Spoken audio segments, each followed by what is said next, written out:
Vamos começar então aí. É o título 2 dos crimes contra o patrimônio. O título 1 é os crimes contra a pessoa. Sim. Obrigado. Olha o que você gosta muito.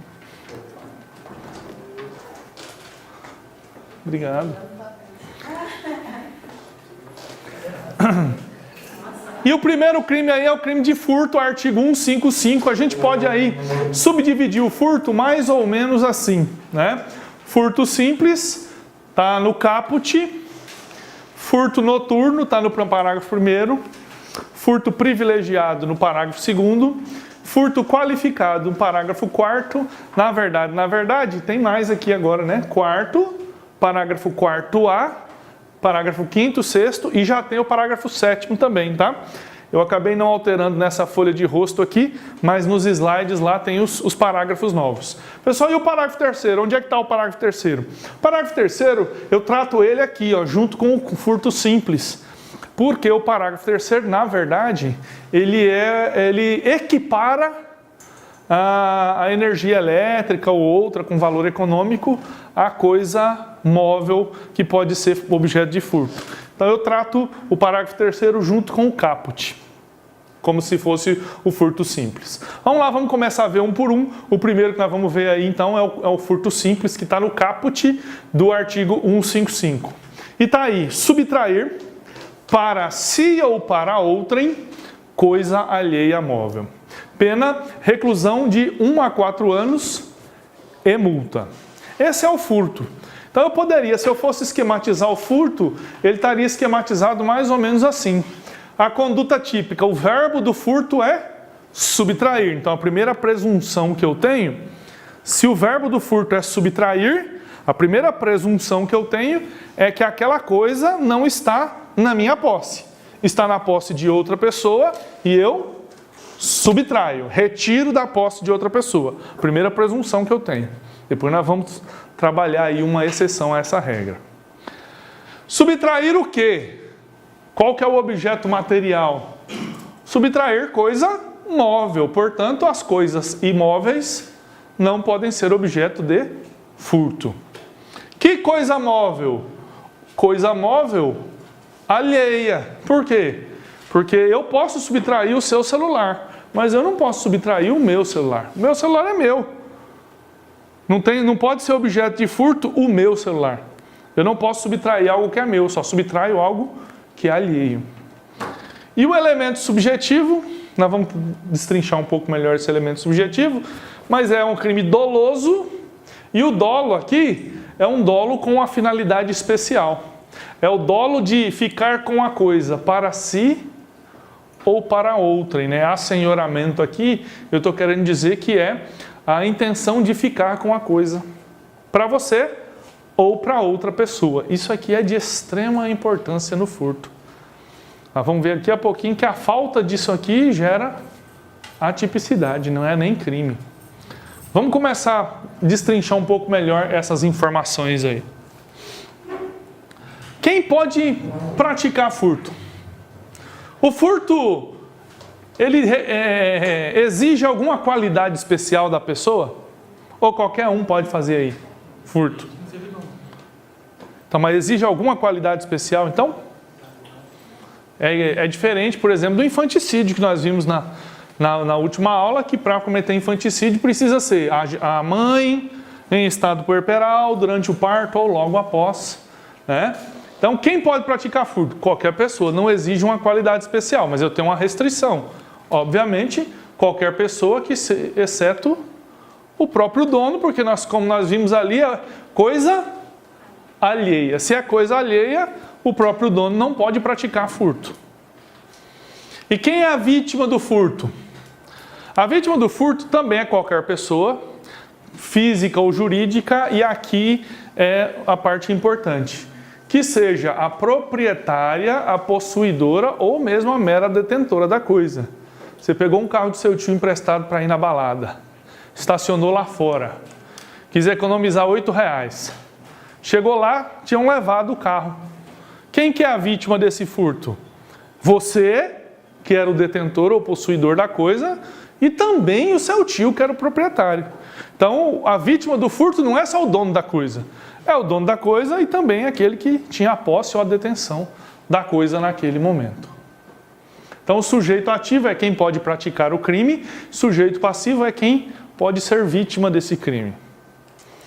Objeto. Objeto aqui, pessoal, a gente tem feito isso aí nos outros crimes, mas é mais para que você possa exercitar e entender o que é que está por trás desse crime.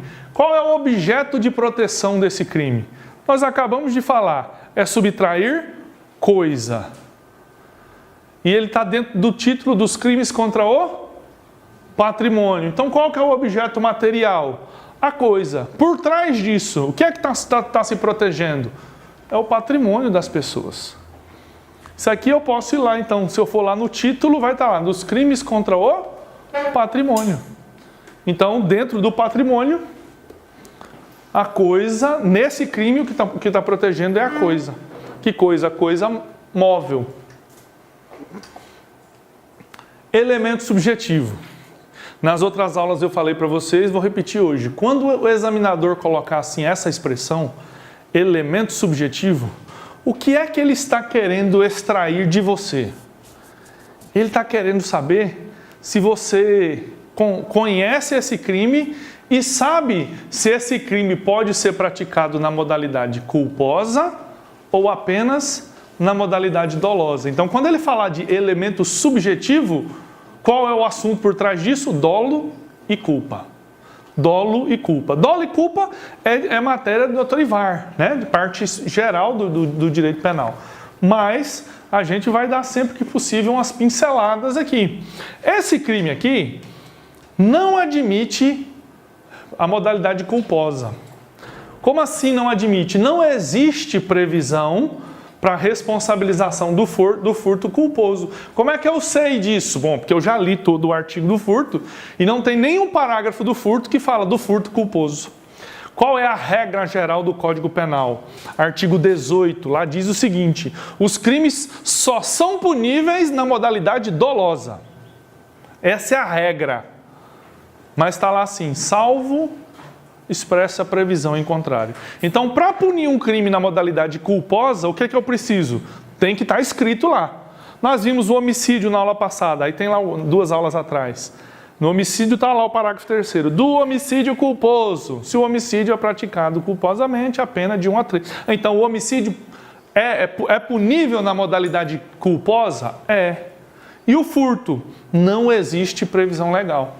Então, se o cara, por exemplo, veio aqui e pegou o meu celular,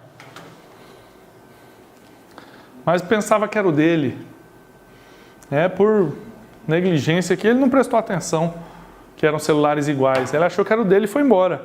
Ele praticou crime? Não. Agora, que dolo é esse? Esse crime aqui é punível na modalidade dolosa só, quando a gente quer o resultado ou assume o risco de produzir, mas ele tem uma finalidade especial. É o dolo com a finalidade de assenhoramento definitivo do bem, ou seja, de ficar com o bem para ele. E aqui é que está uma grande questão. Já caiu num concurso e a questão era mais ou menos assim: o cara, uma família de um rico industrial, foi viajar, foi passear na Europa. A empregada da casa tinha um filho e o filho foi lá, pegou o carro do patrão e foi dar um rolê. E aí a questão dizia que ele foi preso em flagrante no momento em que ele adentrava a garagem para devolver o carro. Esse cara, ele tinha a intenção de ficar com esse carro para ele? Ou para outra pessoa? Então, a resposta a essa questão é: ele não respondia por crime nenhum, porque faltava a ele a intenção de ficar com o carro para si ou para outrem. O que ele praticou é o que a gente chama de furto de uso. E furto de uso não é crime. Por que que não é crime? Por que que não é furto? Porque o furto exige que seja subtrair para si ou para outrem. Você pegou para dar uma voltinha? Não é furto, é furto de uso. Agora, para configurar o furto de uso, você precisa restituir o bem integralmente à vítima, né? O problema do furto de uso é que se você for preso na rua, por exemplo, dirigindo o carro aí, até você provar que ia devolver, né? Já era, né? Já era. Mas no caso, como ele é conhecido? Hã? No caso, como ele é conhecido? Não, o caso lá não é que ele era conhecido, o caso é que a questão falava assim, ele foi preso em flagrante quando ele estava entrando na garagem para devolver o carro. Quer dizer, ele já tinha saído, ele estava entrando na garagem, era evidente que ele ia devolver o carro, né? Nesse caso, então, ficar atento às informações. Falou, ele estava entrando na onde? No mesmo lugar que ele tirou. Inclusive, é uma das correntes com relação ao furto de uso, fala que deve ser devolvido no mesmo lugar onde foi retirado. Né? A outra corrente fala assim, pode ser no mesmo lugar e pode ser em outro lugar bem próximo, que a vítima tenha fácil acesso. Mas a questão é, tem que ficar inequívoco que ele ia devolver. Que ele não tinha intenção de ficar com o carro para si ou para outra. Na segunda corrente, mesmo que ele esteja na rua lá, só que na questão de trazer que ele ia devolver, não responde por nada. Nessa questão ele já estava entrando na garagem para devolver. Então já estava evidente ali que a intenção dele não era ficar com o carro para si ou para outra. O problema é que se ele for pego na rua, né, aí é difícil, né? Como é que ele fala? Não, mas eu ia devolver esse carro. Mas como é que você prova essa intenção de devolver? No concurso vai ter que dizer. Se o concurso não falar nada que ele queria devolver, você vai presumir o quê? Que ele não queria devolver, que aí foi furto. Mas se o concurso falar ele ia devolver, você vai acreditar do jeito que a questão falou, você vai interpretar. Ele ia devolver, então é furto de uso. Furto de uso não é crime. Sacanagem o furto de uso, né? Falha legislativa aí. Quem sabe isso acaba de agora para frente, né? Temos um ministro da Justiça aí que é técnico no assunto agora, quem sabe essas falhas. E está cheio de falha, né? Vamos ver algumas aí que já foram corrigidas, outras que ainda não. Iter criminis. Olha só, eu sempre vou colocar essa palavra aqui para vocês. Por quê? Porque é assim que vai aparecer no concurso. O que é iter criminis? Itinerário do crime. Quando tiver ali escrito iter criminis, itinerário do crime, o que é que o examinador quer saber de você? Quando esse crime é considerado consumado e quando esse crime é considerado tentado. Para o furto, pessoal, nós já tivemos 4 teorias. 4 teorias. Professor, eu tenho que decorar as 4? Não. Dessas 4, 2 já foram descartadas há quase 20 anos. E 2 foram objeto de discussão. Dessas 2 aqui é que teve alguma discussão. Então, olha só. Vamos entender e resumir o que é que essas teorias dizem, para que você entenda e no concurso saiba o que marcar. Eu pego o celular da Ana Flávia. Pego o celular aqui, era um furto. Aí ela vê, meu celular, e eu saio correndo. Gurizada aqui, já está treinando para o TAF, sai correndo. Você já deve ter visto que eu não estou treinando para o TAF ainda. Não comecei ainda, vou começar. De segunda-feira eu começo. Segunda-feira eu começo a treinar para o TAF. TAF de 2050. Eu vou bem devagarzinho, né, para não machucar. Aí vocês ali na esquina me pegam e pegam o celular de volta. Vocês me perseguem, ali na esquina pegam o celular de volta. A questão aqui é, isso é um furto consumado ou é um furto tentado? Essas 2 correntes que sobraram, essas 2 de azul aqui, são as 2 correntes. Para uma corrente, esse é furto tentado. Para outra corrente, isso é furto consumado. Qual é a teoria que venceu? Já há mais de 10 anos, tá? Essa de baixo aqui, a teoria que a gente chama de amoltio ou apreensio. O que diz essa teoria em resumo? Essa minha conduta aqui é furto consumado. Furto consumado. O que é que precisa para consumar o furto, segundo essa teoria? A mera inversão da posse da coisa. Estava na posse da Ana Flávia, passou para minha posse. Passou. Já está consumado o furto. Furto consumado. Ainda que a minha posse não seja pacífica, tranquila, desvigiada. Essa minha posse foi pacífica, mansa, tranquila? Não, vocês saíram correndo atrás de mim. Foi desvigiada? Não, vocês estavam me perseguindo. Mas inverteu a posse? Inverteu. É isso que importa. Inverteu a posse do bem, furto consumado. Como que seria um exemplo de furto tentado? Estamos lá no ônibus, a Ana Flávia está lá em pé com a bolsa do lado, eu abro a bolsa dela e meto a mão lá dentro, estou procurando alguma coisa.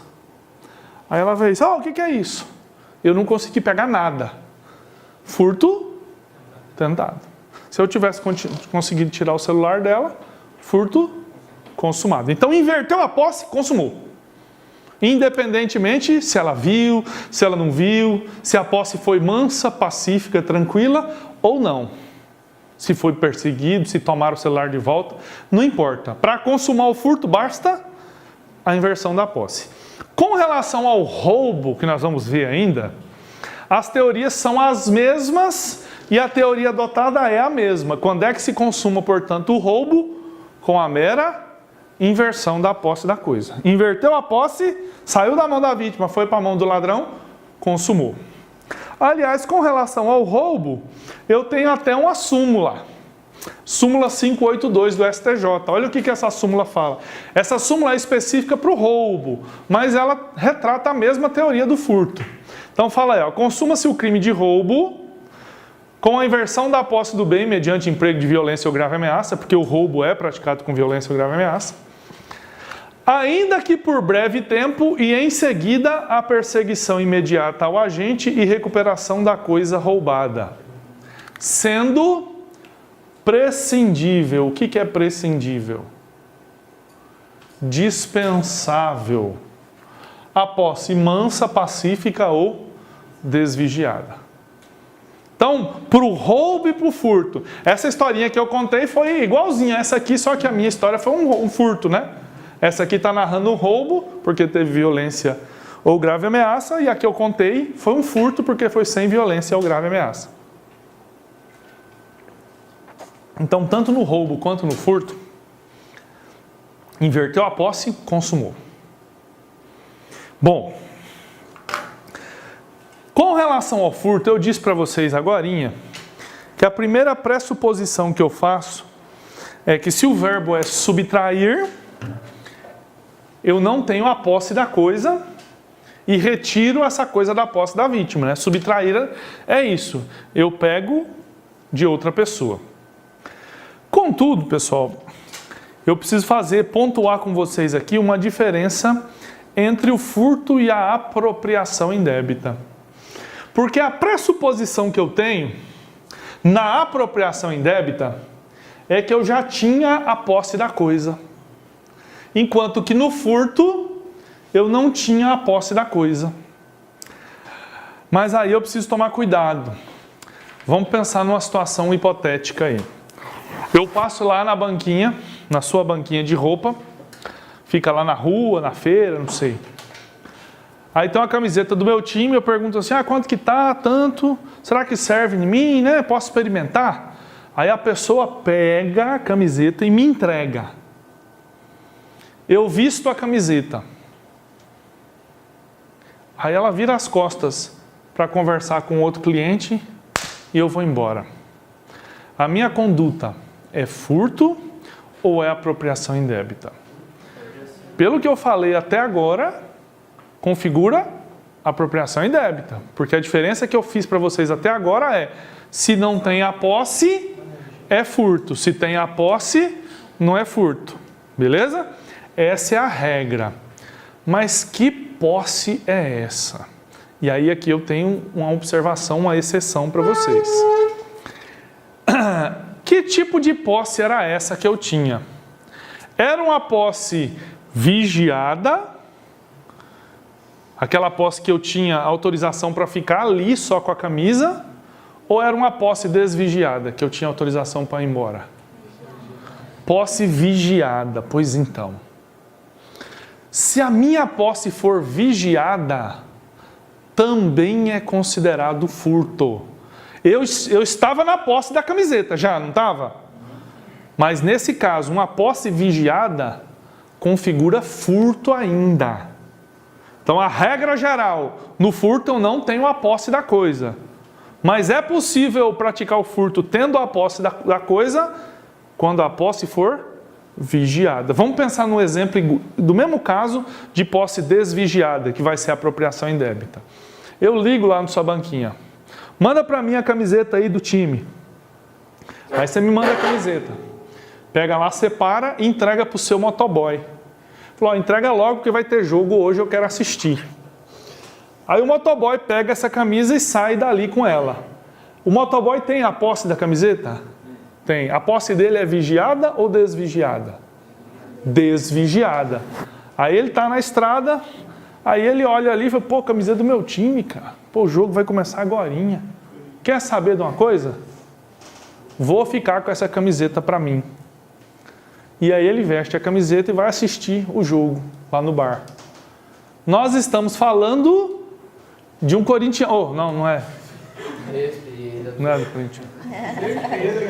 Ó, eu vou dizer uma coisa para você. Na sua investigação social da carreira policial, jamais diga que é corintiano. Isso é mau antecedente. É bem provável que os caras não te contratem, viu? Corintiano mais famoso que tem no Brasil está preso. Então, olha só. Isso, o crime é apropriação indébita. Então, olha só. Posse desvigiada, apropriação indébita. Posse vigiada, furto. Vou dar um último exemplo para a gente avançar aqui. É o exemplo do livro. Você vai na biblioteca. Está lá o livro, tem aqueles livros que você pode consultar lá dentro e tem alguns livros que você pode levar para casa, né?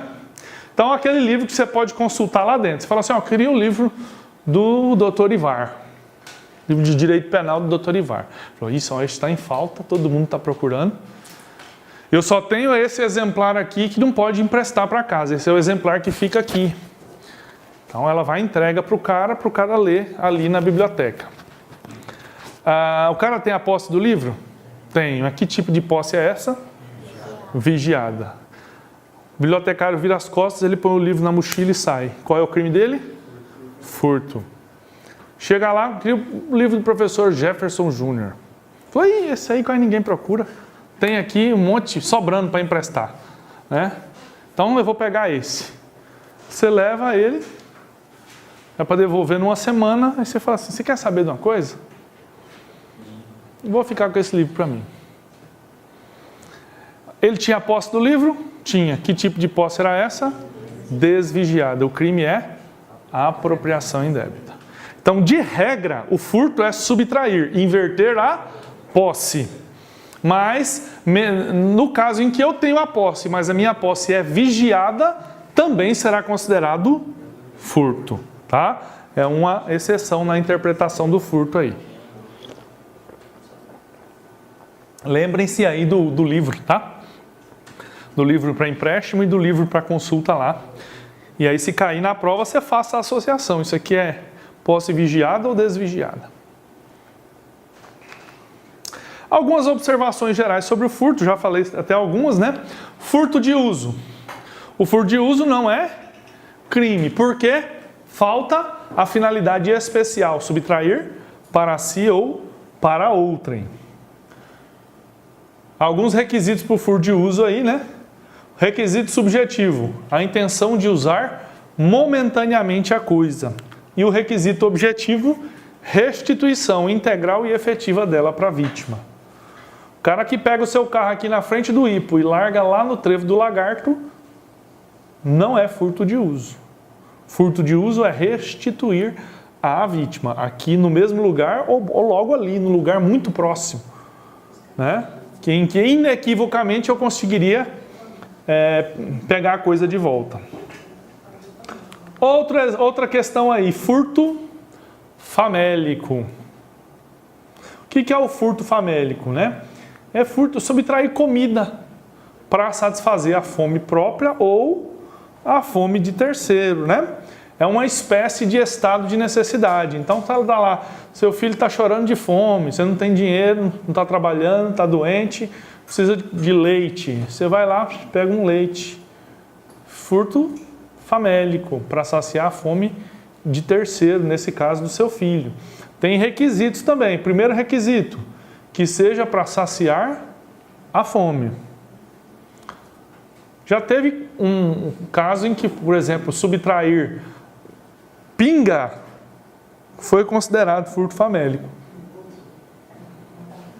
Mas naquele caso específico, o cara falou o seguinte, naquele caso específico, o cara falou que a pinga, quando ele bebia, ele conseguia ficar mais tempo sem comer. A pinga enganava um pouco a fome. Então ele subtraiu a pinga, porque se ele pegasse uma comida, sei lá, ele ficava 10 horas sem fome. Se ele bebesse, ele ficava 2 dias sem fome. Então, naquele caso foi considerado, mas não vai nessa não, tá?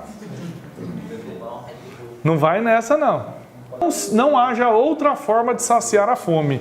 Aqui, meu amigo, já afastou quase toda Cuiabá e Várzea Grande. Porque com esse monte de pé de manga que tem aí, caindo manga pra fora, ninguém passa fome aqui. Siriguela, então. Aqui a gente ainda tá bem, né?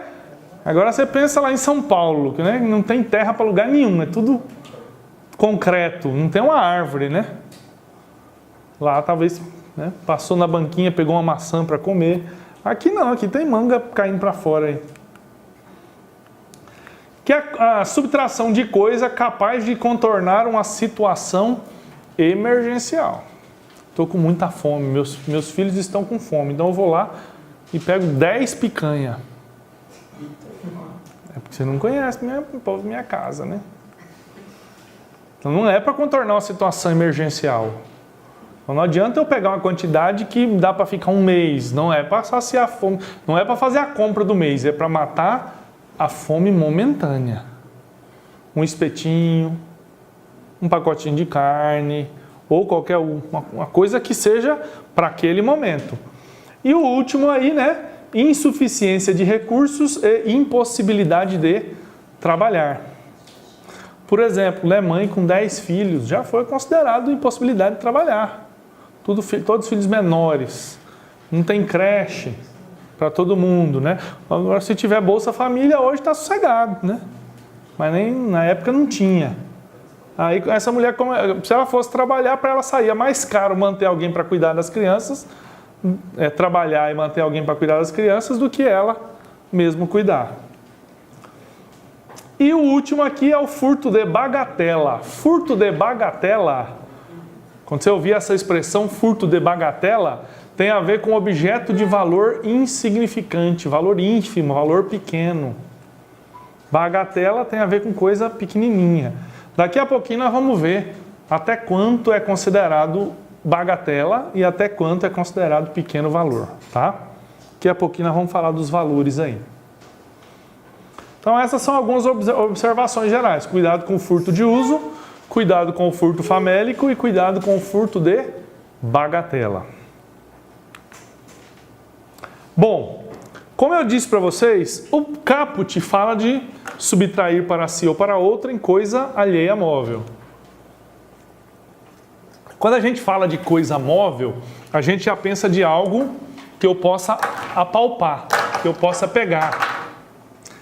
Aí o parágrafo 3º, então nós vamos saltar do caput para o 3º, porque eles dois são complementos, né? O parágrafo 3º fala assim, ó: equipara-se a coisa móvel a energia elétrica ou outra que tenha valor econômico. Equipara-se a coisa móvel a energia elétrica ou outra que tenha valor econômico. Então a energia elétrica não é uma coisa que eu possa palpar, mas ela está equiparada a coisa móvel. Aí, com relação a esse parágrafo, energia elétrica, beleza, está escrito aí. Aí eu tenho alguns questionamentos. E se for água? Pode haver furto de água? Se eu for ali no Rio Cuiabá e pegar um latão de 200 litros de água, eu vou responder por furto? Que água que nós estamos falando? Com relação à água, eu tenho aí, pessoal, duas correntes.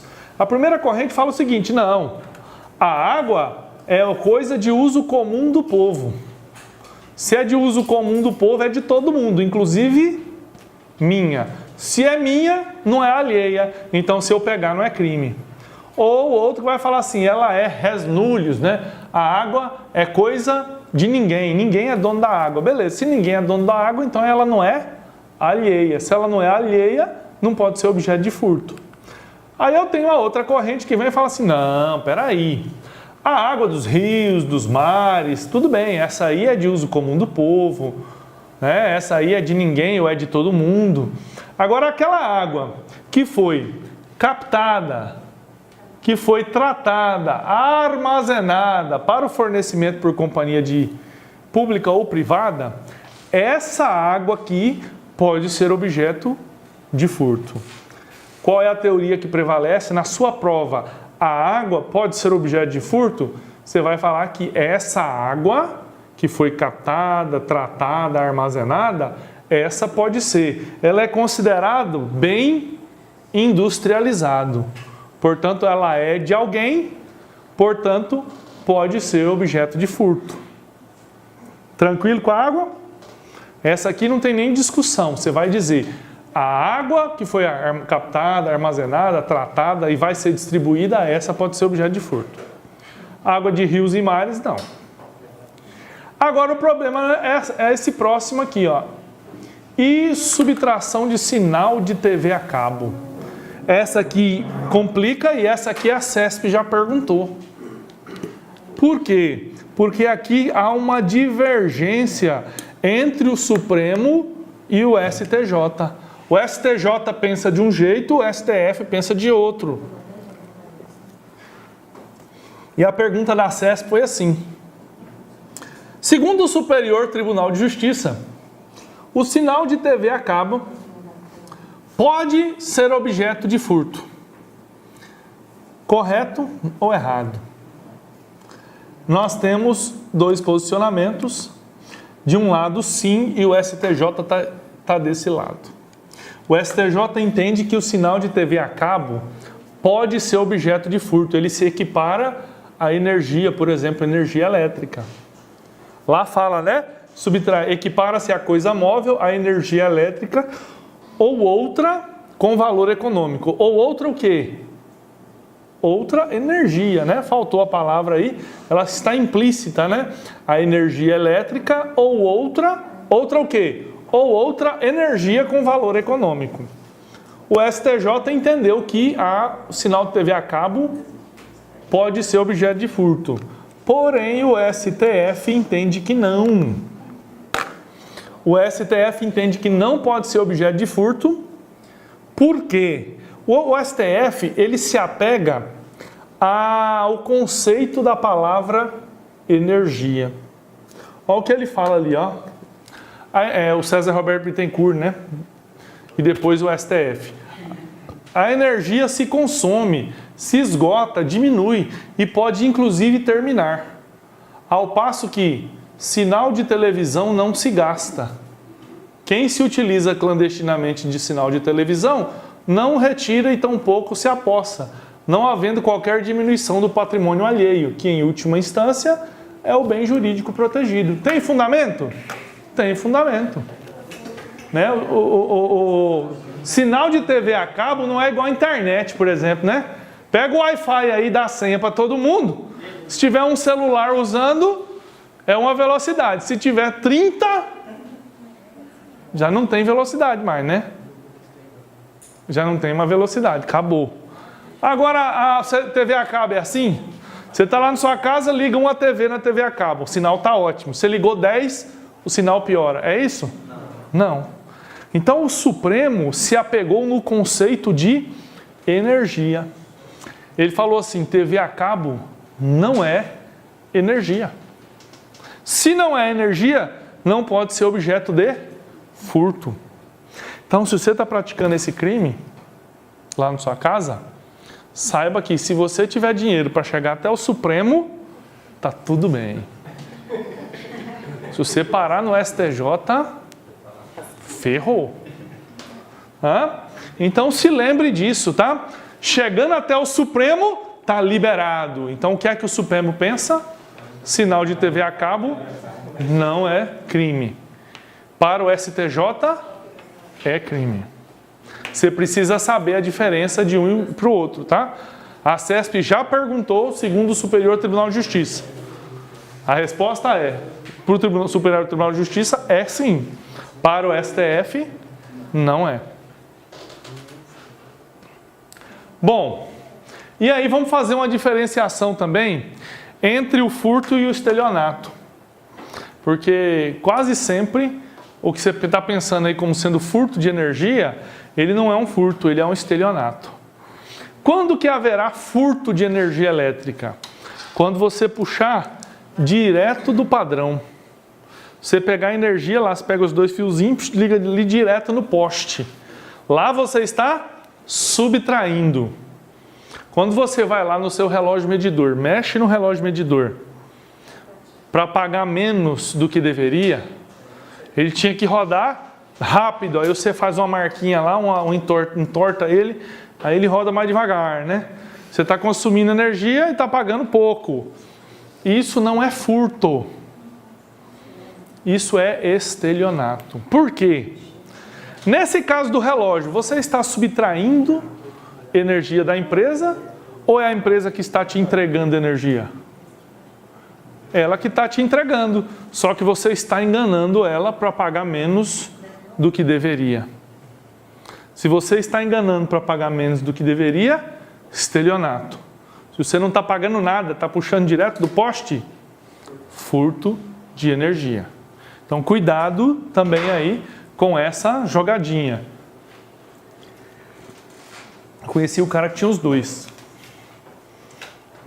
Ele não contente de ter fraudado o relógio para pagar menos, ele achou que estava pagando muito. Aí o que ele fez? Ele foi lá no quarto dele, no ar-condicionado do quarto dele, o ar-condicionado do quarto dele puxou direto do poste. O ar torava dia e noite, né? Ele ia viajar, o ar estava ligado. Meu sonho aqui em Cuiabá é ter um quarto assim, né? Fião, lá em casa é o seguinte, você liga o ar e liga o ventilador e assim usa o máximo aquele gelinho que o ar deixou, né? Aí quando for lá para as 3 horas da manhã, liga mais uns 10 minutos o ar.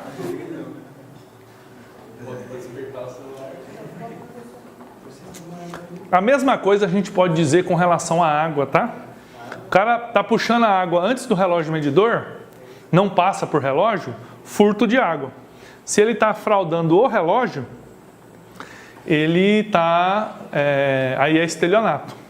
E agora, né, a empresa de energia está voltando, né, os postes, os padrão do poste para casa de novo, né?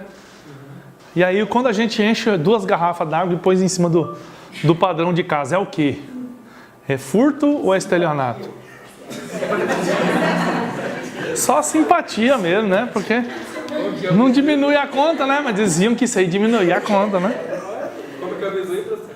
Você põe garrafa dessas águas de refrigerante, enche d'água e põe em cima do padrão. Diz que diminui a água. Antigamente você olhava assim, toda casa tinha.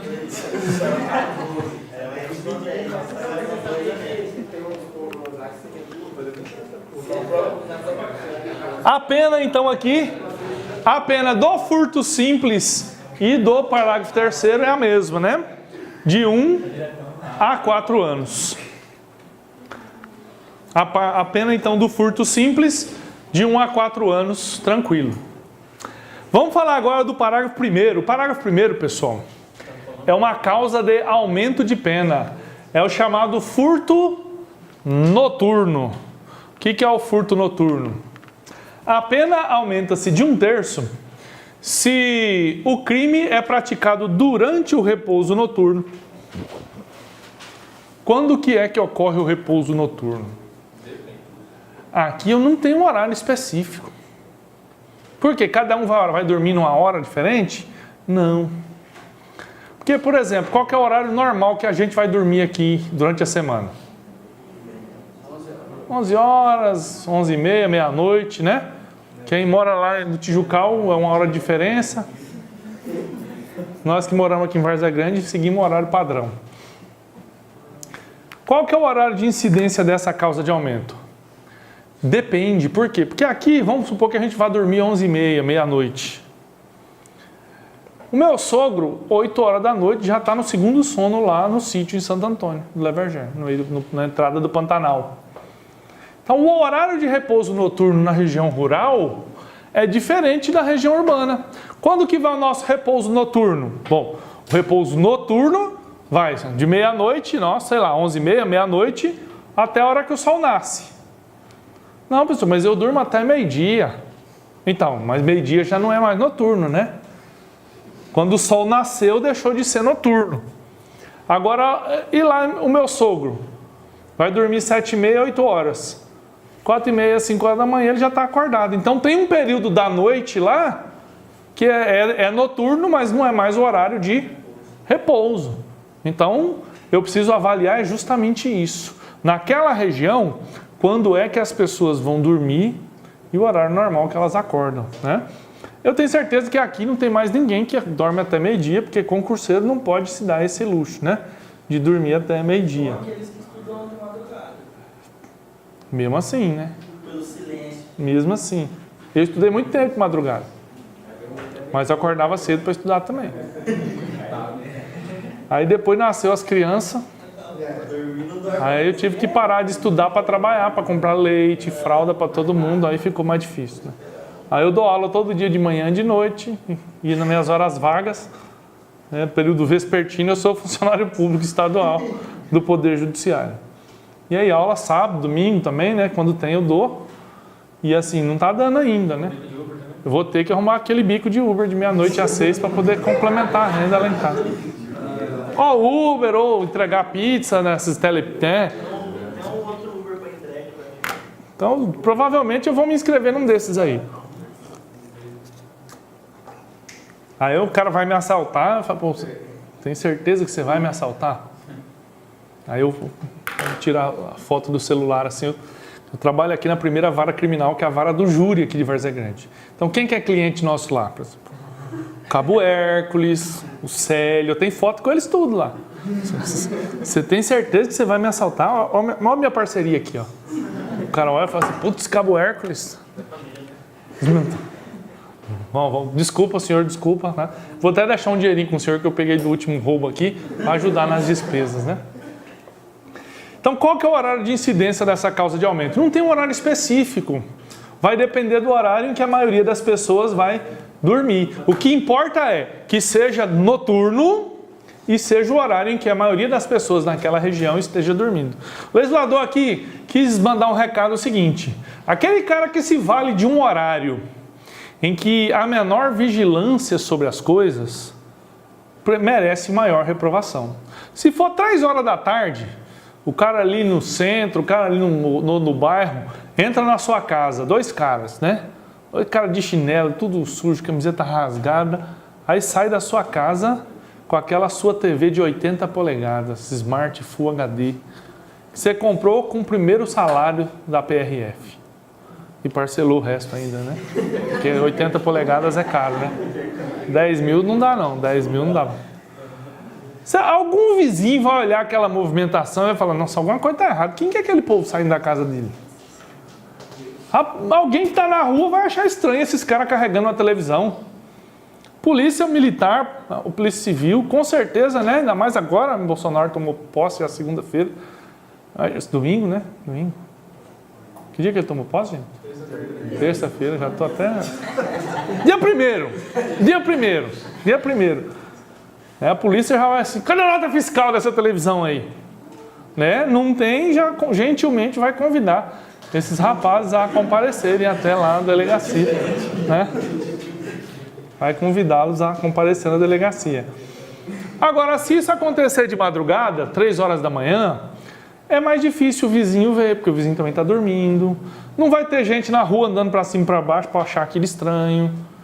Então o legislador falou, ó, quem se utiliza de um horário em que a maioria das pessoas está dormindo, ou seja, ele quer mais facilidade para furtar. Então ele merece maior reprovação. A pena dele vai aumentar 1/3. Bom, algumas observações que você vai marcar na sua prova. Precisa ter gente morando na casa? Precisa ter gente dormindo na casa que o cara entrou e furtou? Há necessidade do imóvel estar habitado? Não há necessidade. Então já tem aí jurisprudência ao STJ, não há necessidade do imóvel estar habitado e tampouco de alguém estar efetivamente dormindo dentro dele. O que eu estou protegendo não é aquela casa específica, é o horário, o patrimônio em geral naquele horário, né? O STJ pensava diferente. Aí, o dia que os ministros descobriram que essa era a minha posição, eles acabaram mudando o entendimento deles lá. Isso já aconteceu algumas vezes aí. Segunda observação, só se configura se for residência. Isso aqui também já foi objeto de mudança na jurisprudência. Eu em 2000 deixa pra lá, né? Fui assessor de um promotor, um grande amigo meu, amigo de infância, que não teve 3 filhos, então ele conseguiu estudar e passar no concurso, né? E aí eu fui assessorado no interior e eu detestava direito penal, detestava processo penal.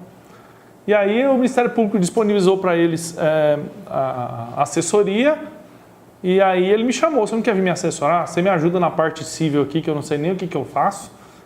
E aí eu te auxilio na parte penal, te dou uns direcionamentos para estudar para concurso e tal. Falei, então vamos embora. Saí aqui eu era assessor aqui também, fui ganhar metade do que eu ganhava no interior, mas para aprender, para ter uma oportunidade de começar a estudar para concurso. E lá eu comecei do zero, né? Comecei a estudar do zero, penal e processo penal. Eu tinha visto na faculdade, mas detestava aquilo, né? E aí, rapaz, comecei a me apaixonar em direito penal, processo penal. E aí entrou um cara lá que o cara, durante a noite, no repouso noturno, 3 horas da manhã, entrou numa padaria da cidade lá. Furtou a padaria. E aí eu elaborei a minuta da denúncia, coloquei essa causa de aumento, furto noturno. Aí ele me chamou lá e falou, não pode.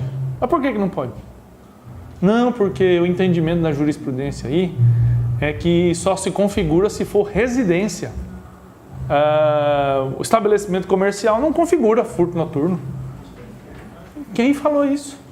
Eu falei, a jurisprudência, de onde é que esse povo fumou o quê para pensar desse jeito? De onde é que daquele artigo que eu li eles tiraram isso? Não, está errado. Porque aqui não há nenhuma restrição quanto a isso.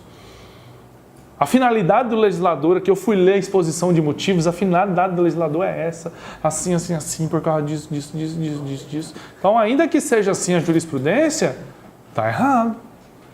E se a gente vê as coisas erradas e não forçar, não recorrer, nunca vai mudar. Ele falou, você me convenceu. Então vamos botar esse negócio aí. Botamos esse negócio lá. Quando o STJ soube que eu pensava desse jeito, ele foi e mudou também a posição dele. Olha o que o STJ falou. Configura-se tanto em residências quanto em estabelecimentos comerciais. Mas aí ele foi meio assim, né? Ele já tinha... O STJ já tinha mudado uma vez por causa de mim. Aí da segunda vez ele não quis mudar muito, não. Ele falou, em estabelecimentos comerciais fechados. Por que estabelecimento comercial fechado? Porque a finalidade não é proteger aqueles que estão com menor vigilância. Eu te pergunto, uma boate que funciona de meia-noite às 6 da manhã, esse horário, que para todo mundo, para a grande maioria, é o horário de repouso noturno, é a hora em que aquela boate tem menor vigilância? Não, pelo contrário. É a hora que ela tem maior vigilância. Os seguranças estão lá, o gerente, os garçom, garçonete, caixa, limpeza, manobrista. O estabelecimento comercial aberto é o horário em que ele tem maior vigilância.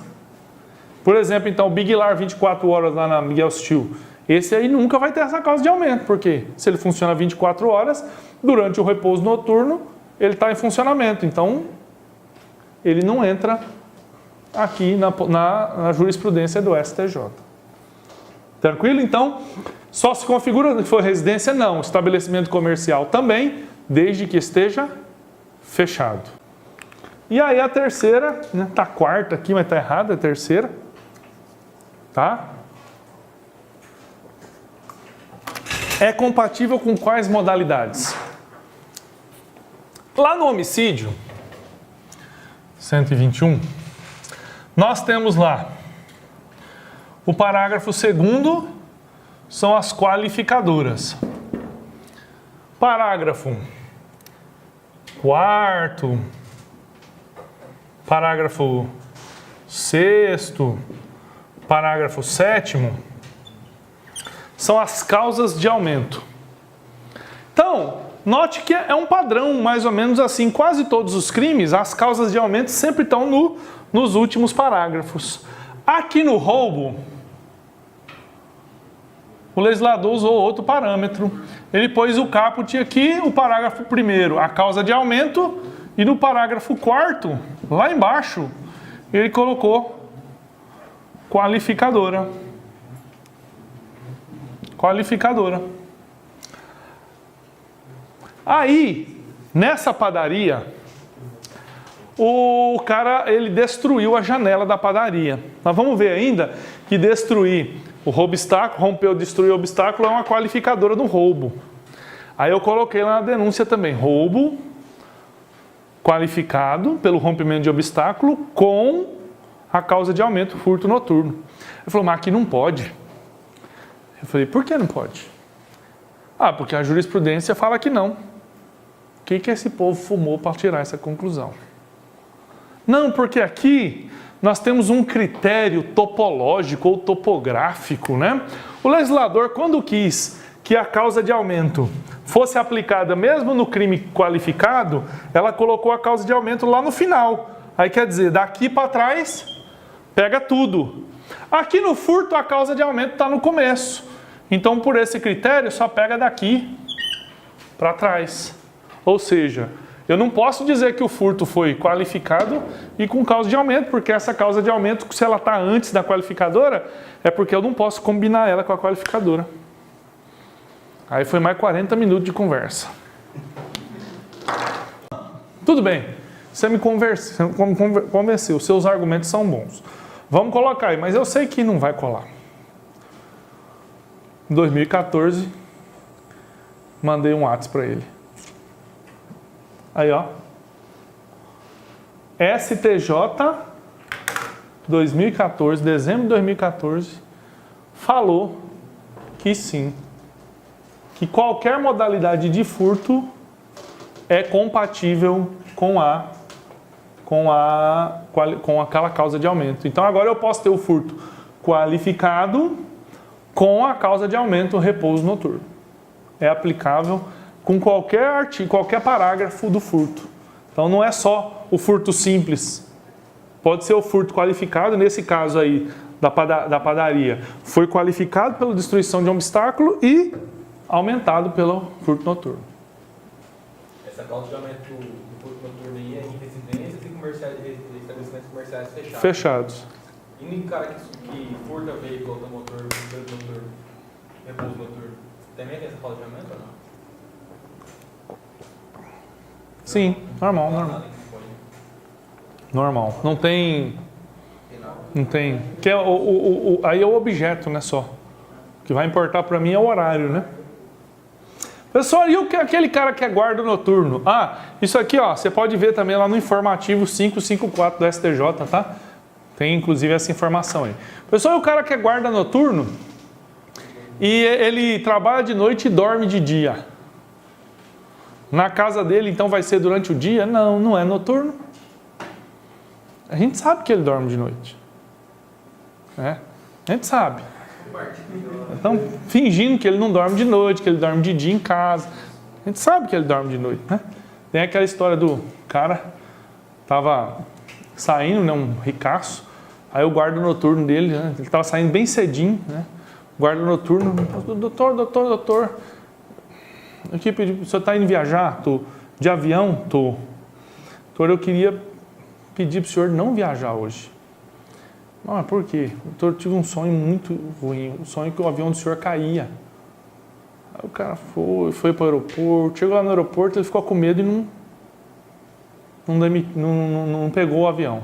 O avião caiu. Ele chegou em casa, ele já ficou sabendo que o avião tinha caído. O que ele fez? A primeira coisa que ele fez?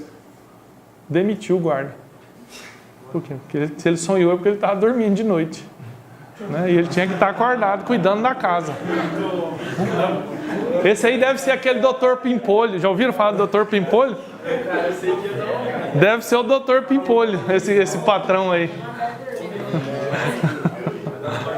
Sacanagem, né?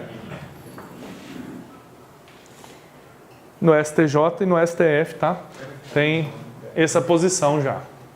Furto privilegiado. O que é o furto privilegiado? Privilégio, pessoal, é uma causa de diminuição de pena. Quando é que o furto vai ser privilegiado? Parágrafo 2º. Se o criminoso é primário e é de pequeno valor a coisa furtada, o juiz pode substituir a pena de reclusão pela de detenção, diminuí-la de 1 a 2/3 ou aplicar somente a pena de multa. Então aqui eu tenho 2 requisitos, que ele seja primário e que a coisa seja de pequeno valor. Quem que é o primário? Bom, isso é matéria do Dr. Ivar, ele faz uma linha do tempo ali, que depois que ele te explicar primário, reincidente, bom antecedente, mau antecedente, você nunca mais esquece na sua vida. Mas para agora, para a gente não gastar todo esse tempo, deixar ele gastar um tempinho na aula dele falando disso aqui, primário é o antônimo, é o contrário de reincidente. Quem que é reincidente? Se o Lula praticar um crime hoje, ele será reincidente? Tem nada a ver com é um crime. Pode ser crimes diferentes, tá? Lula não será reincidente, por quê? O reincidente é aquele que, depois do trânsito em julgado de uma sentença condenatória, pratica um novo crime. Ele já foi condenado? Já, mas transitou em julgado? Não, se não tem trânsito em julgado, se ele praticar um novo crime, ele não será considerado reincidente. Ele será considerado primário ainda.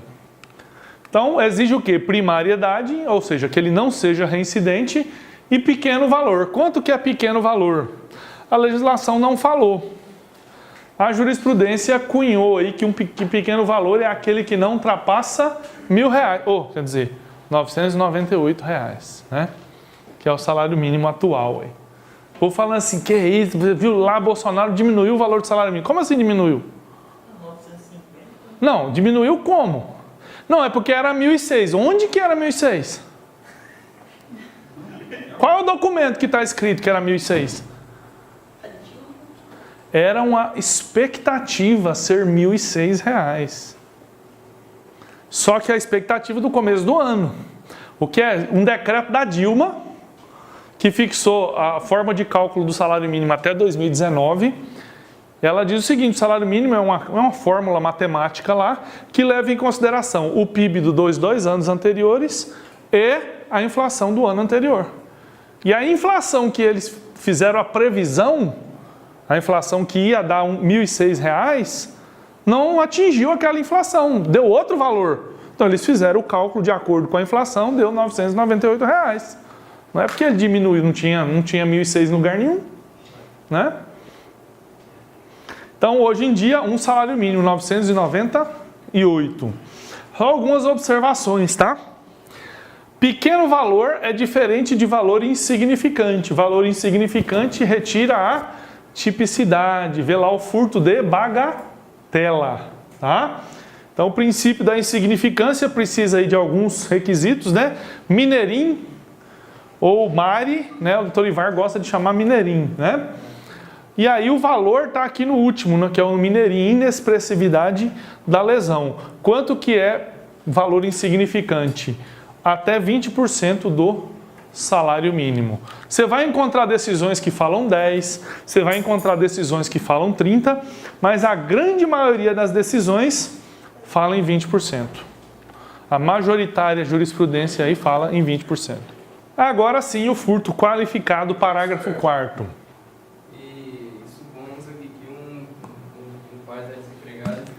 Ele vai lá na farmácia e rouba um remédio pro filho dele, ele entra em qual aí? Se ele roubar, em nenhum. Não, furtar. Se for furto, pode ser um estado de necessidade, né? Mesmo que com um alimento, um fato. Sim, o alimento também é um estado de necessidade. É que furto de alimento tem um nome, né, que é o furto famélico, né? O furto de remédio não tem um nome, mas os dois são estado de necessidade, né? Estado de necessidade. Em algumas circunstâncias, o legislador falou, olha, o cara que praticar o crime nessas circunstâncias aqui merece maior reprovação ainda. Então a pena dele, ao invés de ser de 1 a 4, vai ser de 2 a 8. A pena é de reclusão de 2 a 8 anos e multa se o crime é cometido 1. Destruição ou rompimento de obstáculo, que foi o que aconteceu lá na farmácia, né? Lá na farmácia os caras destruíram a janela. Destruição ou rompimento de obstáculo. Com relação a essa qualificadora, eu preciso entender o seguinte. Primeiro, precisa haver uma perícia que vai dizer se houve rompimento ou destruição de obstáculo. A perícia é quem vai dizer, não é a palavra da vítima, estragou aqui minha janela. Aí a perícia vai lá e vai avaliar, não houve dano, realmente. Então o cara, para levar a TV da sua casa, ele arrebenta a porta, arrebenta a janela. Para levar o seu carro, ele arrebenta o portão da sua casa. Agora, olha que loucura. Olha só. O cara quer levar um notebook que está dentro do seu carro. O vidro está fechado. O vidro é um obstáculo para ele chegar até o notebook? Se ele quebrar o vidro para levar o notebook, nós estaremos falando de furto qualificado pelo rompimento ou destruição de obstáculo. Agora, se ele quebrar o vidro do carro para levar o próprio carro, que vale 30 mil, não será furto qualificado. O vidro é um obstáculo para ele chegar até o carro? Não. Ele chegou no vidro, ele já chegou no carro. Precisa ser um obstáculo para ele chegar até a coisa que ele vai furtar. Então, por exemplo, o portão da sua casa é um obstáculo para o carro? Então, é rompimento de obstáculo. Agora, se o cara o carro está na rua, ele quebrar o vidro para levar o carro, furto simples. Pessoal, eu não concordo com isso, é um absurdo. Eu também acho que é um absurdo. Mas na sua prova você vai marcar desse jeito. O que você tem que pensar? Aquilo que ele danificou era um obstáculo para ele chegar até a coisa? Se era um obstáculo, tem essa qualificadora. Se não era um obstáculo para ele chegar até a coisa, então não tem essa qualificadora. Cuidado com o carro aí. Inciso 2. O inciso 2 traz 4 situações. Abuso de confiança, fraude, escalada ou destreza. O que é o abuso de confiança? Pessoal, cuidado com isso aqui. Para eu dizer que houve furto qualificado pelo abuso de confiança, é necessário que exista antes uma prévia relação de confiança. Então, por exemplo, você já assistiu Todo Mundo Odeia o Chris? Você falaria assim para o perigo, fica em casa, pode ficar à vontade, a casa é sua. Para o perigo você falaria isso? Não, você sabe que você não confia nele. Agora se for ao seu irmão, seu primo, seu tio, seu amigo de infância, eu vou precisar sair um pouquinho, mas fica aí, a casa é sua, fica à vontade. Aí o cara se aproveita da sua confiança nele, vai lá na sua gaveta de meia, naquele bolinho de nota de 100 que você está guardando para ir para a praia em janeiro. Ele abusou da sua confiança. Então pode ser uma relação de amizade, uma relação de parentesco, uma relação profissional. Então, por exemplo, a sua empregada doméstica. Você confia, deixa a casa sozinha com ela. Ela vai lá, pega as joias da sua esposa. Abuso de confiança. No inciso 2 ainda, o segundo ali. A fraude. O que é o furto qualificado pela fraude? Primeira coisa, a gente tem que diferenciar o seguinte: o furto qualificado pela fraude é uma coisa e o estelionato, que é uma espécie de fraude, é outra coisa. Então, olha só. Você está lá na sua empresa, você é recepcionista da empresa. Eu chego lá na empresa e falo assim: tudo bom? Eu sou oficial de justiça. Estou aqui para fazer uma citação do seu patrão. Investigação de paternidade. de uma menina que trabalhou aqui. Você já quase morre do coração, né? A mulher dele está ali na empresa, a mulher vai ficar sabendo, meu Deus do céu, você corre para avisar o patrão, você levanta dali rápido, vai lá, patrão, tem um oficial de justiça aí, investigação de paternidade, diz que o senhor teve um filho com uma funcionária aqui da empresa. Enquanto você vai lá, você deixou o notebook da firma ali, dando bobeira. Eu peguei o notebook, botei na mochila e fui embora. Isso é furto qualificado pela fraude. Por quê? Porque eu te enganei para que você reduzisse a vigilância sobre a coisa e eu subtraísse a coisa. É diferente do estelionato, porque o estelionato seria assim. Tudo bom? Eu trabalho na empresa de informática que presta serviço aqui para a empresa e aí a gente já está chegando no fim do ano, eu vim aqui para recolher os notebooks para a gente fazer aí aquela limpeza, aquela formatação, botar um antivírus e tal. Ela, tá bom. Ela desconecta ali e me entrega o notebook. Nesse caso, nos dois casos houve enganação, não houve? Mas no primeiro caso eu subtraí e no segundo caso eu convenci ela a me entregar. Eu a enganei para que ela me entregasse o notebook. Isso é estelionato. Eu não era da empresa de TI. Eu estava ali para subtrair, para pegar para mim, quer dizer, né? E eu enganei ela e ela me entregou o notebook. No furto qualificado pela fraude, eu enganei ela reduziu a vigilância sobre o notebook e eu subtraí o notebook. Então isso é o furto qualificado pela fraude. Escalada, cuidado com esse negócio de escalada. Porque aqui em Cuiabá nós temos o Homem-Aranha lá, né? O cara que sobe pelo terceiro, quarto andar dos prédios pelo lado de fora para furtar. Pois então, aí eu posso entender que escalada é só ir para cima, né? A jurisprudência fala o seguinte, que a escalada ela é marcada pelo esforço em comum, é algo que nem todo mundo consegue. Então, por exemplo, a jurisprudência considera que cavar um túnel também é escalada. Cuidado então. Escalada quer dizer esforço em comum. Então às vezes o cara vai botar o Homem-Aranha, beleza, mas se falar cavar um túnel, também é. Se for fazer uma outra coisa, que não é qualquer um que faz, é algo incomum, não é normal fazer aquilo, vai ser escalada também, tome cuidado, tá? Escalada é igual esforço em comum. E o último ali é a destreza. Destreza é aquele neopunguista, batedor de carteira, aquele cara que pega a sua carteira e você nem percebe, né? Eu coloquei ali a Mulher Gato, para você lembrar do filme do Batman, né? Que a Mulher Gato dança com o Bruce Wayne. Aí na hora que ele vai embora, ele bate a mão na carteira, no paletó, cadê? Ela já pegou a chave do carro dele e já está longe. Ele nem percebeu que ela subtraiu ali, né? Agora, por exemplo, um outro exemplo de destreza, né? Lá no ônibus, né? Aquele ônibus apertado, o cara abre a bolsa da mulher, enfia a mão lá, pega o celular, pega o dinheiro, fecha a bolsa, ninguém vê, ninguém percebe. O cara usa então essa habilidade que ele tem para praticar o crime. Agora, nesse último caso que eu dei aí, eu discordo veementemente dessa qualificadora. Esse cara aí do ônibus, para mim, ele não merecia maior reprovação.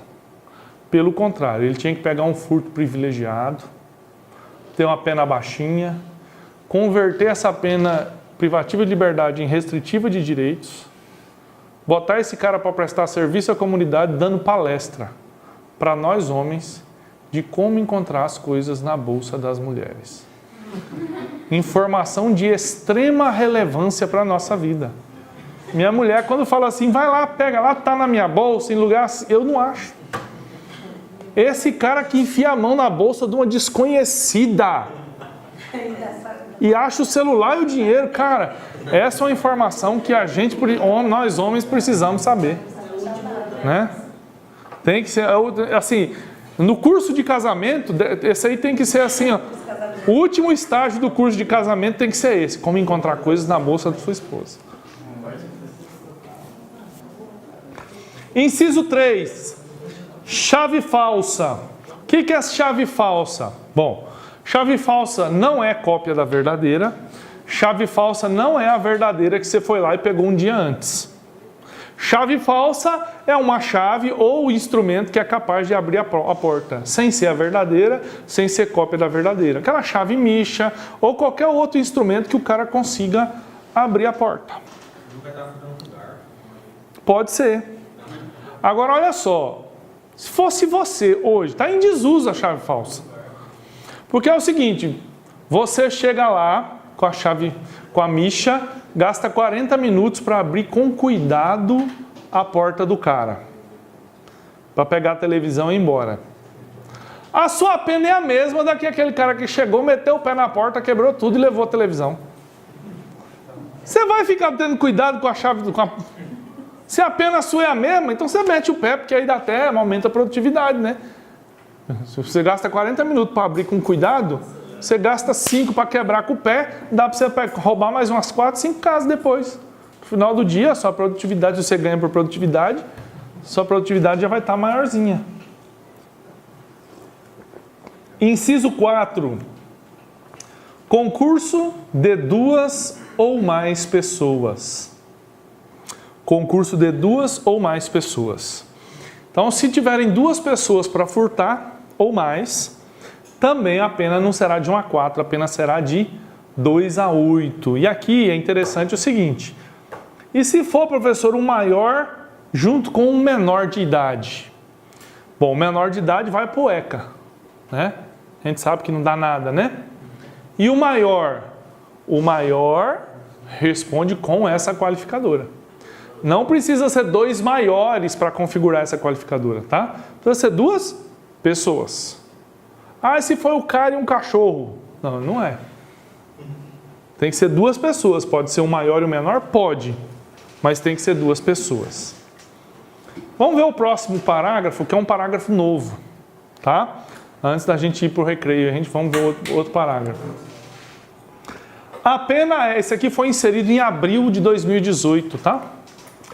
A pena é de reclusão de 4 a 10 anos e multa se houver emprego de explosivo ou de artefato análogo que cause perigo comum. A pena é de 4 a 10. O que é isso aqui? Furtar com explosivo.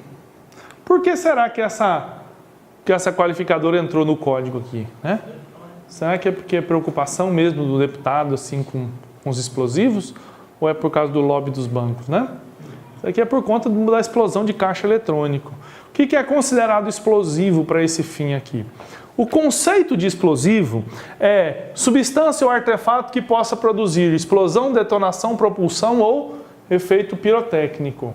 Mas para o direito penal, o explosivo é aquele que gera qualquer dessas coisas, mas seja capaz de gerar destruição. Porque senão, efeito pirotécnico, fogo de artifício. O cara usou fogo de artifício, vai ser... Não tem sentido, né? Tem que ser algo que seja capaz de causar destruição. Não só os fogos de artifício não são.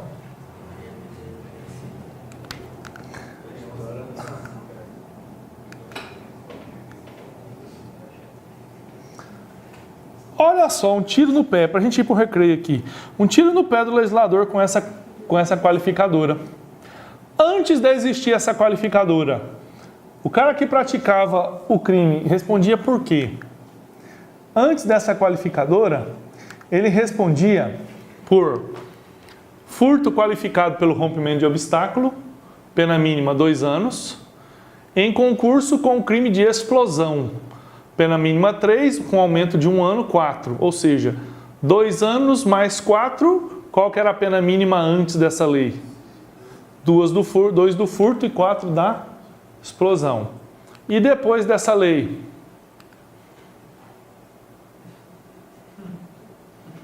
Tiro no pé, né? Legislador nosso também, eu vou te falar, que lástima, né? Ô bichinho ruim de serviço. Acabou, em vez de piorar, melhorou. Antes o cara respondia por 2 crimes. Com relação ao crime de furto, a pena aumentou de 2 para 4. Tudo bem. Mas com relação à visão geral, antes era o mínimo 6, agora o mínimo é 4. Piorou? Não piorou.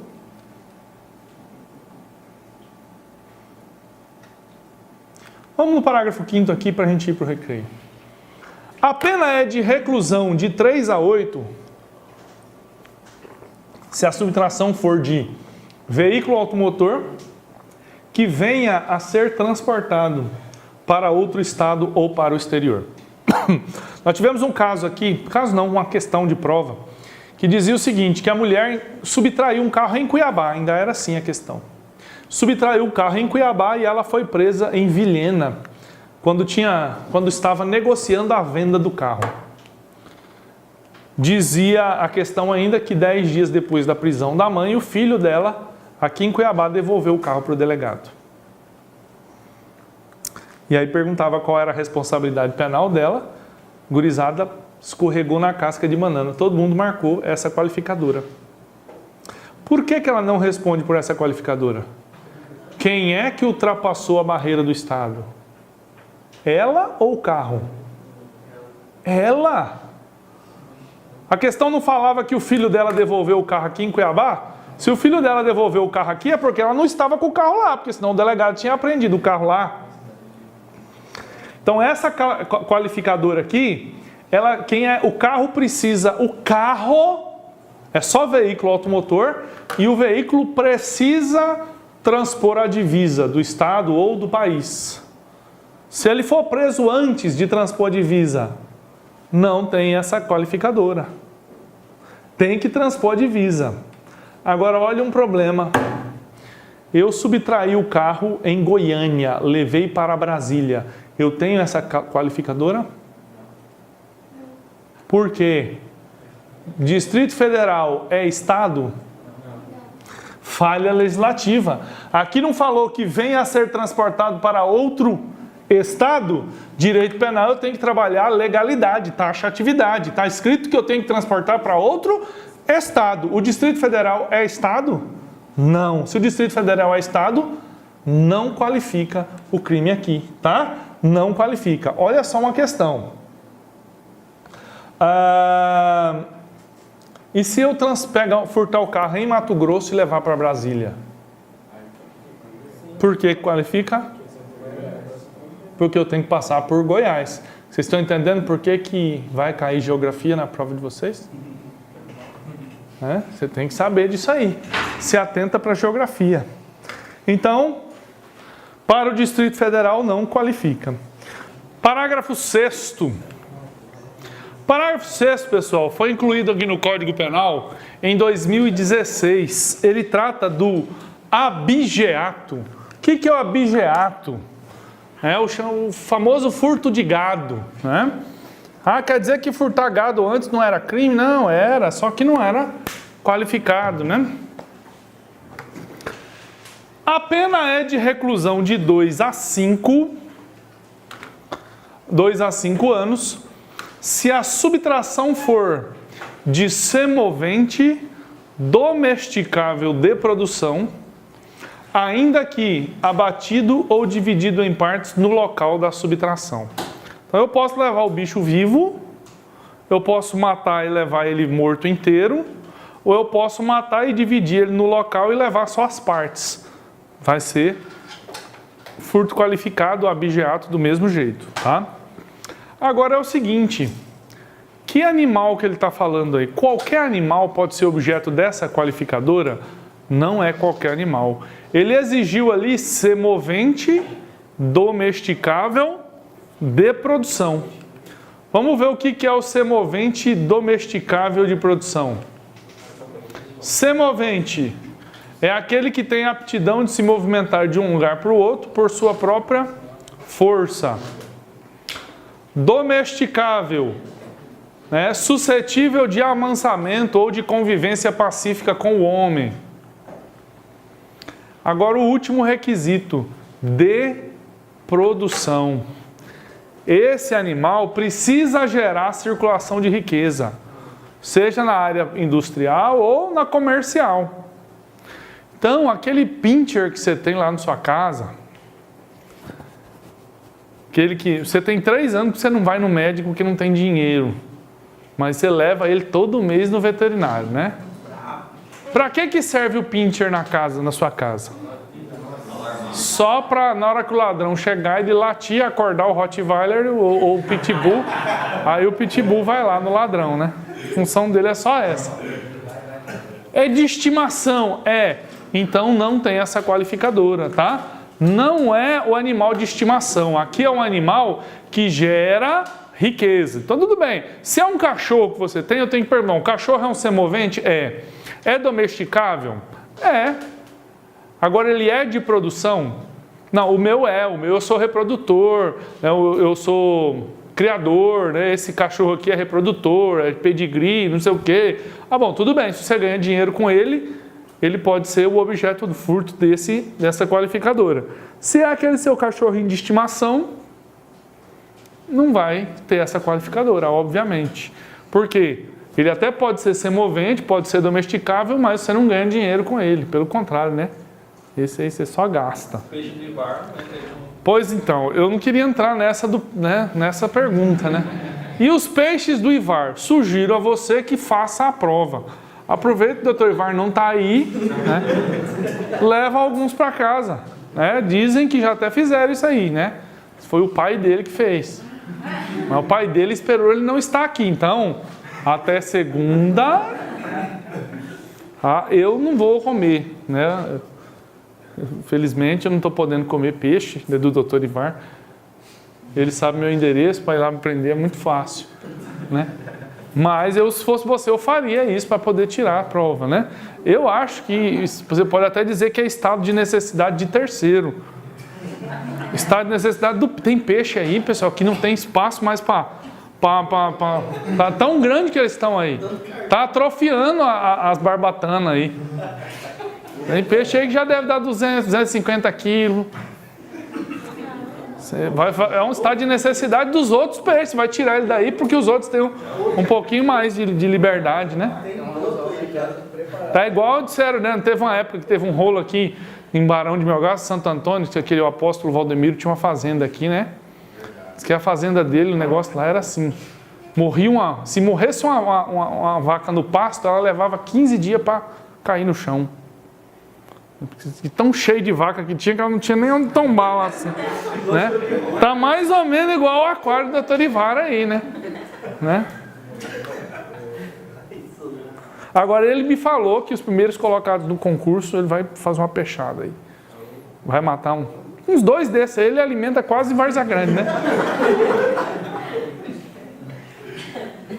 O pai dele já experimentou, o pai dele pegou um peixe essa semana. A gente não pode nem mostrar essa gravação para ele. Já estou dedurando, né? Estou dedurando. Mas nós vamos ver aqui no artigo 181 do Código Penal que os crimes contra o patrimônio praticados sem violência de ascendente contra descendente é imunidade penal absoluta. O pai dele não responde por nada. Pois então... Eu estou dando o caminho das pedras para vocês aí, né? Eu não posso falar assim tão claramente, porque senão vai encaixar aí como coautor ou partícipe, né? Pessoal, se for um leão aqui,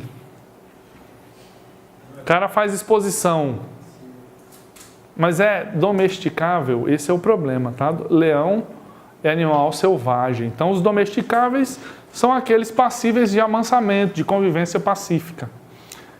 Gado, né? Cavalo, porco, galinha, principalmente galinha, até galinha, porque a galinha normalmente ela tem finalidade de circular, sim, riqueza, né? Ou são os ovos, ou a própria venda da galinha. Tenho vontade de comer um franguinho caipira. Cheirou. Com peixe. A mesma lei que criou esse abigeato, criou também o artigo 180A, que é a receptação, tá? Essa receptação é o paralelo. O furto do gado ou do animal e a receptação do animal. A pena é a mesma aí, de 2 a 5 anos e multa. E o último parágrafo do furto, antes da gente falar do roubo, é o parágrafo 7º, que também foi inserido aí em abril de 2018. A pena é de reclusão de 4 a 10 anos, se a subtração for de substâncias explosivas ou de acessórios que, conjunta ou isoladamente, possibilitem a sua fabricação, montagem ou emprego. Pessoal, já não falamos agorinha desse aí, Não. Nós falamos lá do 4A, não é? O 4A é furtar com explosivo. O 7º é furtar o explosivo. 4A, furtar com explosivo. 7º, furtar o explosivo. 4A, eu fui ali no banco, explodi o caixa eletrônico. Parágrafo 7º, eu fui lá na pedreira, fui lá no paiol, peguei as bananas de dinamite. A pena é a mesma. Mas, então aí essa lei acrescentou no furto 2 qualificadoras. Uma que é furtar com o explosivo e a outra que é furtar o explosivo. Olá pessoal, tudo bem? Eu sou o Dr. Ivar Polesso, delegado de polícia do estado de Mato Grosso. Aprovado em 11 concursos públicos, 11.